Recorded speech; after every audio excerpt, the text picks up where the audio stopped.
Hey guys, what's going on? In today's video, well, these first couple video clips you're gonna see are just me getting a couple clips here. Just want to put them in. I thought they were pretty cool. See if you guys enjoy them. And guys, also before I go ahead and get into the topic of this video, I am in look for a partner for the Fortnite World Cup and stuff. So if you guys know anyone, or if you guys think that you could go ahead and possibly be my partner, go ahead and let me know down in the comments section, and then I will reach out to you. So leave me a way to kind of reach out to you guys, and yeah, we'll go ahead and see if I can find like a partner to go ahead and do and compete with the Fortnite World Cup. And I will go into the requirements for that. Just let me know if you're interested, and then I'll hit you guys up.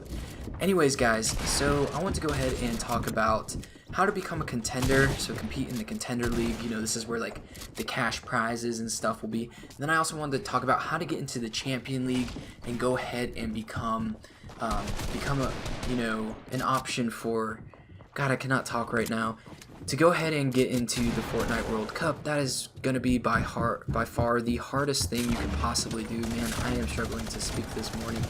Anyways, guys, so I want to go ahead and just hop right into it. So the contender league is a bit of a way up. You know, the open league is easy, it's kind of fun, the competition is not really up there. I mean, I get into end games and there's like 8 or 9 people left alive, and it never really gets to the final circle, which is interesting because you need to get all these points to go ahead and get into the contender league, which is 125 points, I believe. And then when you kind of get into the contender league, the competition starts to get a little bit better. But of course, there's 3 divisions, and that's in itself. And then you can finally go ahead and rank up to the champion league. And now, you know, I had like a tips and tricks video for the Scallywag Cup and stuff like that, and the Blackheart Cup. So I'm gonna go ahead and give out some of those pointers real quick. You know, play for the late game, play for your placements. If you guys want to be able to get jump up leagues in a faster way, then you're gonna go and have to get some eliminations that here and there, and go ahead and get kills and stuff. That is by far the easiest way to do it, is just play for placements and stuff. I mean, if you guys are just playing for fun, you want to get out of the open league, I highly recommend just playing for the late game, end game situation. You know, getting your 3 points for getting surviving to the top 25, and another 2 for getting top 15. And you know, eventually you will be able to get into the contender league.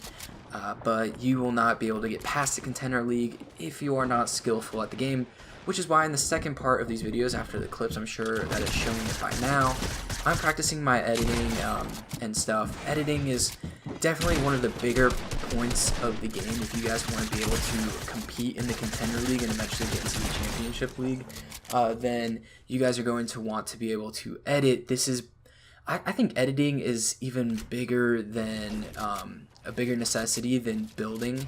If you guys think about it, everyone can build now, and then there's these I mean, have you guys seen FaZe Sway? That guy can build like nuts, you know? I mean, look at his 1v1 build battles, guys. He's insane. Like, I'm not gonna beat him in a 1v1 build battle or anything, but how often do those 1v1 build battle situations happen in these Fortnite regular, you know, even like pub stomping games and stuff like that, or even in these arena games? You're not getting into 1v1 build battles like very often at all. Like, they never happen, you know?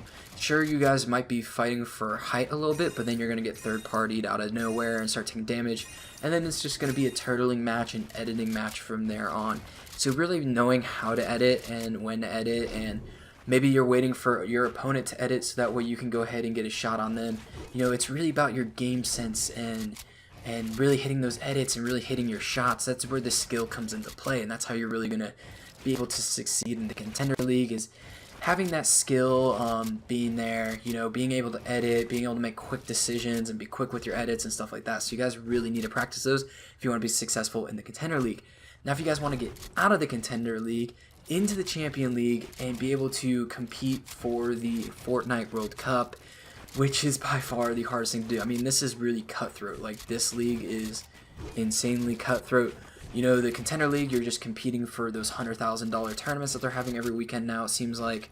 But the champion league is where the best of the best are, and that's where you're gonna be. And the Fortnite World Cup is really cutthroat. Like, they're only taking a few people, you know, the top 100 and top 50 duos in the world. So you're competing with the Oceanic servers, the Brazilian servers get a couple, but really Europe gets like 8 people for each week, and then NA East and NA West get a total of 8 people. I think NA East gets 6, West gets 2 per week, and then they really just kind of cut that down into the top 100 across the entire globe. So that is going to be really intense and really hard to go ahead and qualify for that. But getting in the Champion League of its own will be like a huge reward, you know, just being able to say, oh, you're in the Champion League, even if you don't qualify for the Fortnite World Cup. But this is where everything kind of comes and fits together. You know, you really need to have a high game sense.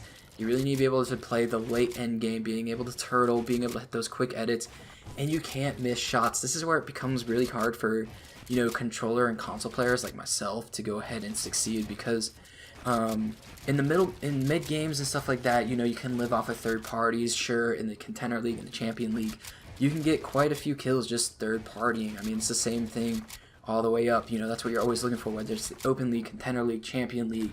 You're kind of looking for third parties. You're looking for easy kills and stuff like that, and those opportunities still present themselves in the Champion League. I mean, you see it all the time when the pros play and stuff like that, and in all the skirmish events.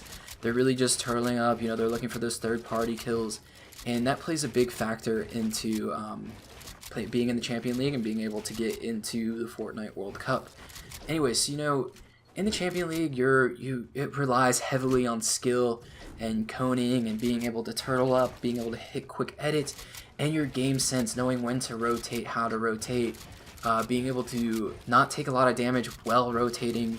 You know, all this plays into factors. So if you guys are struggling to get, I'd say, into the Contender League, into the Champion League, the best thing to do is go ahead and study and watch the pros.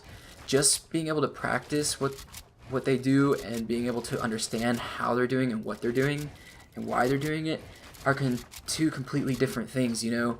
And the reason I say is practice for those late end games early on is because you need to have that full-on sense of, okay, this is what's going to happen, this is what I need to do, and then being able to practice it, you know.